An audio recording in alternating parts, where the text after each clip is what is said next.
In keeping with President Cyril Ramaphosa's injunction for more resources to be invested in research that develops evidence-based interventions to end gender-based violence at the 2018 Presidential Summit, the Human Sciences Research Council has completed one such study. It reveals that more than 1.5 million women experience physical or sexual violence in our country in the space of a year. At the heart of the GBVF pandemic lies attitudes, as the president highlighted at the same summit.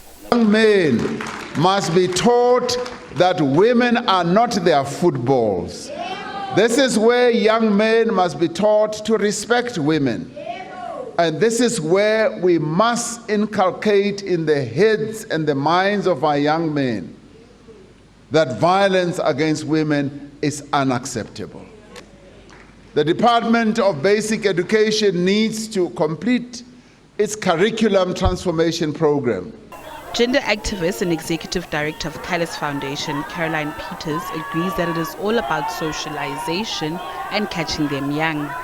The Department of Education has made some attempts to address gender-based violence, like I said, through the ALO curriculum and rolling out anti-bullying policies that overlaps with gender-based violence issues. However, these efforts often fall short of the level of integration and prioritization is needed for. We cannot just speak about gender-based violence through Women's Month, through 16 days of activism, and then all of a sudden, we have knee-jerk reactions in South Africa.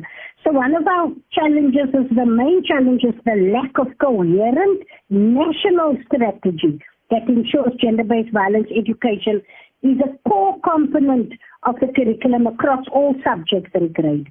There's also inconsistency in how these issues are taught. Peters believes that education on gender-based violence and femicide should be a mandatory part of the curriculum, starting very early in the children's school life. For its part, the Department of Basic Education confirms that it runs a number of programs under the banner of the Comprehensive Sexuality Education Program. CSE is aimed at building learners holistically, ensuring age-appropriate information from foundation through to the intermediate and senior phase.